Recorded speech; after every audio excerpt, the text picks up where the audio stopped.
Bukankah kematian bagi Magdalena Agnes Watinena adalah kabar gembira? Mengapa kabar gembira? Saya dan saudara-saudari yang sedang melayat ini tidak pernah mengalami penderitaan, kemalangan, dan prahara yang panjang yang dialami oleh Magdalena Agnes Watinena. Tuhan mengasihinya dan Tuhan mencintainya. Tuhan memilih melepaskan dia dari sakit penyakit dan segala beban penderitaan untuk memulai satu hidup di dunia yang baru bersama Bapa yang sangat mengasihinya. Menyampaikan salam perpisahan pada sahabat kami, Bidang Magdalena Agnes Watimena AMBK. Dan bulan Mei 2 tahun lalu, kami semua dari kabupaten datang berkunjung ke rumah ini, tidak mau makan siang di rumah ini. Hanya karena kami ingin mau tahu duka lara macam apa yang sahabat kami alami. Beban hidup macam apa, seberat apa yang dia alami, sehingga senyumnya yang manis tidak pernah nampak lagi. Salahnya apa?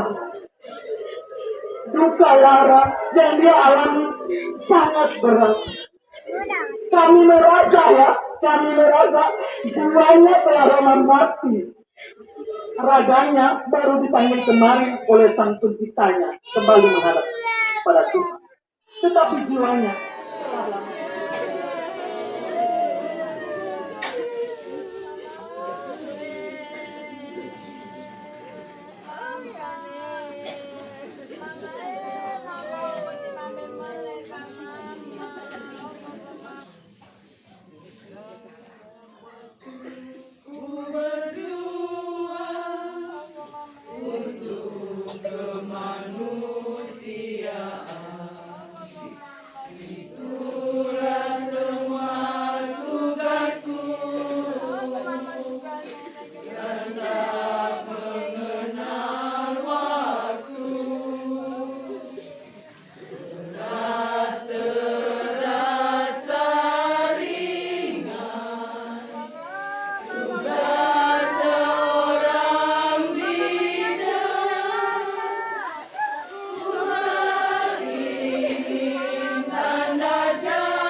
Dalam perkataan maupun tindakan, kami mohon dimaafkan supaya lapang jalannya menuju keabadian. Dan dalam rangkaian dengan acara pemakaman ini, kami mohon maaf kalau pelayanan kami sekeluarga kurang memuaskan.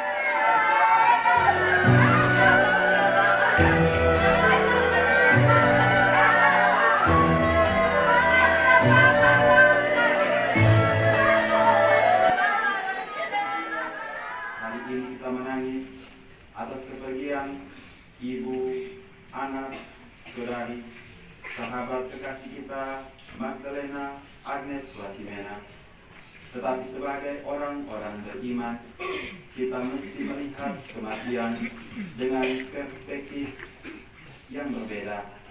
Bahwa kematian bukanlah akhir, kematian adalah gerbang yang membawa setiap kita yang percaya kepada Tuhan untuk mengalami kehidupan kedua kita bersama Dia yang menciptakan, Dia yang menganugerahkan, Dia yang sama, yang mempersiapkan tempat yang abadi bagi kita sekalian. Saudara-saudari yang terkasih, sebelum kita mengebumikan saudari kekasih kita yang tercinta, tubuhnya akan dipeluk bumi, dan kita berdoa kepada Sang Mahayang, Semoga Dia membangkitkan jiwanya untuk keabadian pada momen kematian dan penguburan anak, saudari, ibu, sahabat kekasih kita, Magdalena Agnes Watimena. Saya mengajak kita semua untuk merenungkan tentang rumah yang saya sebut juga sebagai rahim. Orang Inggris punya satu ungkapan tentang rumah, home sweet home. Rumah yang manis, rumah yang nyaman, rumah yang damai, rumah yang penuh sukacita. Ungkapan ini tidak hanya bicara tentang bangunan secara fisik, tetapi juga bicara tentang suasana yang mesti ada dalam satu rumah. Kalau ada saling mengasihi, kalau ada saling memaafkan, kalau ada saling mendukung, kalau ada saling memperhatikan satu sama lain, tentu kita akan merasa nyaman di rumah sendiri. Saudara-saudari yang terkasih dalam Kristus, dan tentang rumah, saya mengajak kita untuk merenungkan tentang beberapa rumah yang pernah kita tempati dalam hidup di dunia.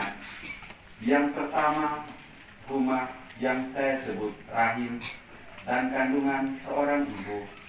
Kita pernah menempatinya 9 bulan atau 9 bulan 10 hari. Kita merasa nyaman tinggal di dalam rahim itu. Kita dikasihi, kita dicintai, dan kita dijaga. Dan ketika kita akan dilahirkan ke bumi, satu hal yang dilakukan ketika kita dilahirkan, kita menangis. Mengapa setiap yang lahir dari rahim ibu mesti menangis? Mereka menangis karena sudah merasa aman, dikasihi dan dicintai di tempat yang aman itu. Mereka menangis, dan kita pada waktu dilahirkan menangis, karena kita akan memulai satu hidup di dunia dengan penderitaan dan kemalangan serta jalan-jalan berat, dengan begitu banyak prahara dan duka yang panjang yang mungkin kita alami dalam sejarah hidup kita, dan itu alasan mengapa kita menangis. Saudara-saudari yang terkasih, yang kedua adalah rahim yang saya sebut keluarga. Ada ayah dan ibu. Mereka bersepakat dan kita hadir ke dunia. Kita lahir dan dikarenakan cinta lelaki dan wanita itu, kita lahir, hidup, dibesarkan dan dikasihi oleh ayah dan ibu. Dan di dalam keluarga ini kita mengalami kehangatan cinta. Tetapi di sisi yang lain, di dalam rahim ini pun kita mengalami hal yang sebaliknya. Ada yang tidak lagi mencintai, ada yang menyakiti, ada yang meninggalkan, dan ada yang mengingkari janji. Tetapi satu hal yang pasti, yang mendasari kehidupan di dalam rahim ibu, di dalam keluarga, adalah cinta itu sendiri. Kalau ada cinta, semuanya aman-aman saja. Tetapi sebaliknya, kalau cinta itu mulai memudar seturut pandangan manusiawi, tentu hal yang sebaliknya kita dapatkan di rumah-rumah kita. Saudara-saudari yang dikasih, dan dari rahim yang sama pula, kita tidak pernah memilih siapa ibu dan ayah, saudara dan saudari kita. Ketika kita dianugerahkan, kita ini anugerah bagi mereka, dan bagi mereka kita juga adalah anugerah yang dititipkan dalam keluarga itu. Rahim yang berikut adalah gereja. Ketika kita dilahirkan, kita dibawa oleh ayah dan ibu kita, dipermandikan dan menjadi anggota gereja. Setelah kita menjadi anggota gereja, kita punya satu status baru, anak-anak Allah yang percaya kepada Sang Tuhan. Iman kita dan kepercayaan kita ditunjukkan dalam kata dan tindakan kita. Kalau kita berbuat baik dan menghadirkan kasih, itu adalah pertanda bahwa kita murid-murid Tuhan. Tetapi kalau mengakui bahwa percaya kepada Tuhan, tetapi tingkah laku kita bertolak belakang, kita mesti bertanya, Tuhan manakah yang sementara kita sembah? Saudara-saudari yang terkasih dalam Kristus, dan rahim yang keempat adalah rahim bumi. Setiap kita yang mengalami kelahiran, satu hal yang pasti akan mengalami kematian, dan bumi menyediakan tanah seukuran 1x2 untuk menguburkan jenazah kita. Apakah ini menjadi akhir kesiaran hidup kita atau menjadi akhir kesiarahan dari Magdalena Agnes Watimena? Bukankah Tuhan menciptakan kita dari debu tanah hanya karena oleh nafas, dan roh yang diberikan Allah kepada kita, kita menjadi hidup. Dan selama menjalani hidup, kalau kita hanya melayani keinginan jasmania kita sementara debu-debu yang masih bernafas. Tetapi sebaliknya, kalau kita mampu menjadi anak-anak Allah, nafas itu menjadi berkat bagi kita. Setelah kita terberkati, kita juga mesti menjadi berkat. Magdalena Agnes Watimena adalah pejuang nyawa. Mungkin beberapa orang yang hadir di sini yang berusia sesuai dengan masa tugasnya juga dibantu oleh saudari kita ini untuk hadir ke dunia. Sungguh dari kesaksian saya menyampaikan satu hal, Magdalena Agnes Watimena mencintai sampai merasa sakit. Saudari Magdalena Agnes Watimena mencintai dan merasa sakit. Saudara-saudari yang terkasih dalam Kristus, tentang rumah, tentang keabadian itu, Sang Putra mewakilkan seperti ini. Di rumah Bapakku banyak tempat tinggal, dan aku pergi ke situ untuk menyediakan tempat bagimu, agar di tempat aku berada, kamu pun berada, dan kamu tahu jalan ke situ. Satu hal yang diharapkan, jangan gelisah, jangan takut. Dan kita sekalian, menurut kita, kematian adalah momen menakutkan. Berbicara tentang kematian sering kita hindari, karena kita berharap kematian itu tidak menghampiri kita. Kita punya perspektif yang agak kelam tentang kematian, dan saya coba mengatakan hal yang sebaliknya. Bukankah kematian bagi Magdalena Agnes Watimena adalah kabar gembira? Mengapa kabar gembira? Saya dan saudara-saudari yang sedang melayat ini tidak pernah mengalami penderitaan, kemalangan, dan prahara yang panjang yang dialami oleh Magdalena Agnes Watimena. Tuhan mengasihinya dan Tuhan mencintainya. Tuhan memilih melepaskan dia dari sakit penyakit dan segala beban penderitaan untuk memulai satu hidup di dunia yang baru bersama Bapa yang sangat mengasihinya. Dan untuk pergi kepada rumah Bapa, satu syaratnya adalah kepercayaan. Saudari saya telah menunjukkan kepercayaan dengan cara yang sederhana. Berpuluh-puluh tahun yang lalu, sekitar 35 tahun yang lalu, ada seorang anak kecil yang sakit kejang-kejang, namanya Helastek. Kalau di Timor sebut seperti itu. Magdalena Agnes Watimena saat itu berusia 11 tahun. Dia meminta ayahnya untuk menghantarkannya ke Gua Maria. Dia membawa sebotol air. Di sana dia berdoa kepada Bunda, dan dia kembali memberikan air itu kepada anak kecil itu. Dan apa yang terjadi? Anak itu dengan serta-merta berhenti dari sakitnya. Ia tidak kejang-kejang lagi. Saudara-saudari yang terkasih, dan ketika dia mengalami penderitaan karena sakit, ketika kita akan pergi ke rumah rumah sakit atau tempat yang lain. Satu hal yang dia minta, buku novenanya dan rosarionya, sekarang dia genggam di dalam peti matinya. Mungkin yang mau dia tunjukkan bahwa dia percaya kepada Bunda, dia percaya kepada Sang Tuhan, dan dia percaya kepada keabadian. Untuk orang yang percaya kepada Tuhan, yang mengikuti jalan Tuhan, walaupun mengikuti jalan derita, tentu rumah Bapa akan dianugerahkan baginya. Saudara-saudari yang terkasih dalam Kristus, dan Tuhan menghadirkan dirinya sebagai jalan untuk menuju rumah Bapa. Jalan kita sebut jalan Raran atau road. Keselamatan adalah mengikuti jalan Tuhan, dan jalan Tuhan itu bukan jalan tol, jalan mulus, jalan yang besar dan lebar.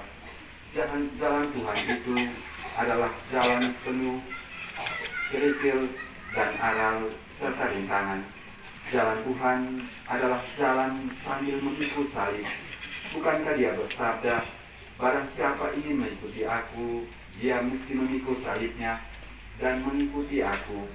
Dan saudari, ibu, anak kekasih kita, sahabat kekasih kita, telah memikul salib-salib kecilnya dan mengikuti Tuhan yang dia imani.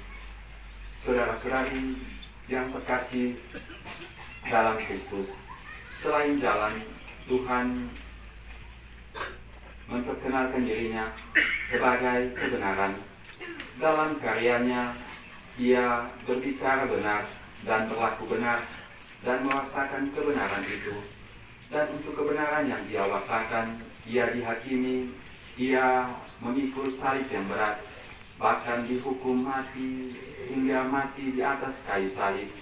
Untuk kebenaran yang dia lakukan, ia tidak pernah gentar, ia tetap setia kepada kehendak Bapanya, mengalami penderitaan untuk menyelamatkan kita, saudara-saudari yang terkasih.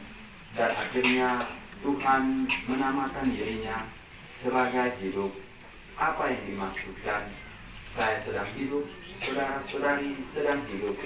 Dan apa yang Tuhan maksudkan dengan kehidupan sejati? Kehidupan sejati adalah kehidupan bersama Tuhan, berjalan bersama Tuhan, menderita bersama Tuhan, bergembira pun bersama Tuhan. Namun kita kadang melakukan hal yang berbeda. Kalau bergembira, kita bersyukur kepada Tuhan. Tetapi kalau mengalami penderitaan dalam keluarga dan kehidupan kita, lewat begitu banyak tantangan yang berat, kita akan memulai untuk kehilangan iman kita. Saudara-saudari yang dikasihi Tuhan, pada momen penguburan saudari kekasih ini, saya menceritakan beberapa momen sebelum kematian menjemputnya. Ketika saya ke Kupang setelah menempuh jarak 130 km dan baru berhenti 30 menit sampai 1 jam, dia akan menyuruh adik saya atau Desi untuk memanggil Romo. Apa yang dia minta? Panggil Romo dulu, mari urut mama punya kaki. Dan saya akan melakukannya. Setelah kaki kiri, dia merasa enak, dia minta kaki kanan. Setelah kaki kanan, tangan kiri, tangan kanan, dan juga kepalanya. Waktu itu saya bilang kepada Magdalena, Magdalena, adikmu ini pastor. Yang bisa memerintahnya hanya Monsignor Petrus doang. Dan orang kedua tentunya Magdalena Agnes Watimena. Dan ketika saya mengatakannya, dia akan tersenyum seperti ini, sambil menutup matanya dan melihat saya. Dan saya melakukannya. Walaupun saya seorang imam, bukankah dahulu kala selain ibu, saya juga pernah kincing derak di atas pangkuan Magdalena Agnes Watimena. Dan mungkin Tuhan memberi kesempatan untuk membalas sedikit kebaikan itu. Saya melakukan tugas saya dengan kesetiaan yang kecil, kepada saudari yang saya sayangi. Pada akhirnya, 2 kali menghantar yang terakhir dengan cara yang berbeda. Dari Kupang ke Maumere, dari Maumere ke Larantuka Tobiloba, dan ke Harubala. Saya mengantarkan saudari saya yang sudah terbujuk kaku di dalam peti mati.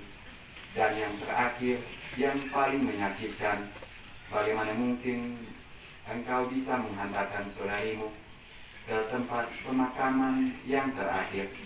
Saya melakukan tugas saya untuk Magdalena Agnes Watimena menghantar ke liang lahat, tetapi sang putra akan menghantarkan saudari, ibu, anak kekasih kita ke dalam keabadian yang dijanjikan oleh sang putra. Dan satu kisah mengakhiri renungan ini. Ketika akan pulang seminggu yang lalu, seperti biasa, ketika akan pulang, saya akan mengecup keningnya. Ketika saya mengecup keningnya, dia sedang tidur, dan kemudian dia tersadar. Ketika saya akan berjalan dan berlalu pergi, dia mengatakan ini, "Da." Dia bilang, "Da, Romo." Desi dan saudara-saudari tertawa karena hal itu. Saya kembali dan memberikan kecupan yang kedua untuk saudari saya, dan setelah itu saya pergi. Mestinya saya telah membaca tanda-tanda itu. Saya berhenti 10 kali dalam perjalanan pulang karena hujan yang lebat. Mestinya saya kembali kepada saudari saya, tetapi saya juga punya lebih dari satu saudara dan saudari karena pelayanan sebagai seorang imam. Saudara-saudari yang dikasihi Tuhan, saya mengasihi Magdalena Agnes Watimena, saudara-saudarinya mengasihinya. Desi, Deni, dan Desti mengasihi ibunya dengan sepenuh hati mereka. Keluarga, sahabat kenalan, rekan sejawat tentu mengasihi Magdalena Agnes Watimena, dan tentunya orang-orang di Tepa, Dukutokan, Harubala, Ileboleng, dan tempat-tempat yang pernah dia tempati. Lempayung juga tentu mengasihi wanita muda ini. Mengapa dia dikasihi? Karena dia melakukan perbuatan kecil dengan kasih yang besar. Dia rela untuk mengasihi sampai merasa sakit. Saudara-saudara terkasih, marilah kita mendoakan ibu, anak, saudari, dan sahabat kekasih kita. Semoga Sang Empunya surga menganugerahkan rumah abadi itu baginya. Semoga, amin.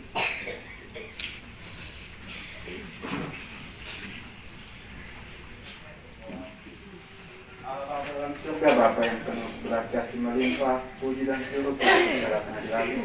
Kami naikkan setiap rahmat dan berkat yang berlimpah dalam syariat kami. Engkau telah memberkati kami dan menganugerahkan sosok yang indah dalam hidup kami lewat kehadiran anak, ibu, saudari, sahabat kekasih kami, Magdalena Agnes Watimena. Kami mengasihinya dan kami mencintainya, dan kami mengalami begitu banyak kasih kebaikan daripadanya. Dan Engkau telah mengambilnya dari tengah-tengah kami. Kami serahkan dia kepadanya pemilik kehidupan, dan kami cinta dan kerendahan hati. Semoga Engkau mengampuni dosa dan kesalahan selama persiaran di atas bumi. Semoga Engkau menempatkan dia dalam rumah abadimu. Dan kami mohon merebutkan tangan kami dengan doa Bunda Maria Terang Kudus. Jenazah dan jiwa saudara dikasih keluarga yang berduka, dan kita sekalian diberkati oleh Allah Maha Kuasa, Bapa dan Putra dan Roh Kudus. Amin.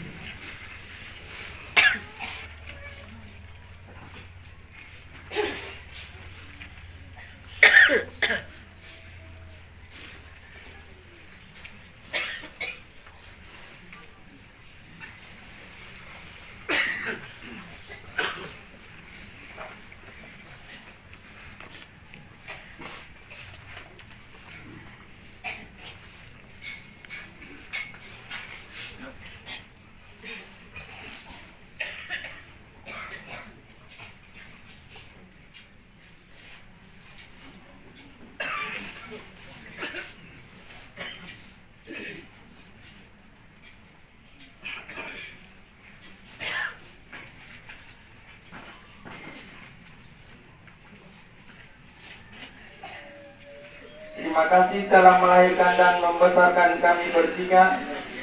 Kami tidak bisa membalas Mama punya perjuangan selama ini. Mama, kadang kami selalu buat Mama marah, Mama omong, kami tidak pernah dengar Mama. Mama, kami bertiga minta maaf Mama. Kami belum bisa buat Mama bahagia. Kepergianmu terlalu mematahkan banyak hati Mama. Mama tidak lagi sakit lagi Mama. Mama tidak menderita lagi. Kami bertiga sayang Mama, tapi Tuhan Yesus lebih sayang Mama. Setiap pertemuan pasti ada perpisahan. Mungkin waktu dan tempat yang berbeda. Karena mempertimbangkan senariamu Mama. Karena udah aja mau foto doko pawale itu. Jaga kami bertiga. Doa kami bertiga selalu menyertai Mua. Jaga kami selalu dari surga Mua. Kami akan berjuang membuatmu tersenyum dan bangga memiliki anak seperti kami. Terima kasih.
petugas dari lingkungan juga. Kemudian yang ketiga akan terjadi pada hari ini malam untuk rekan kerja dari Yani dari Puskesmas Cilegon.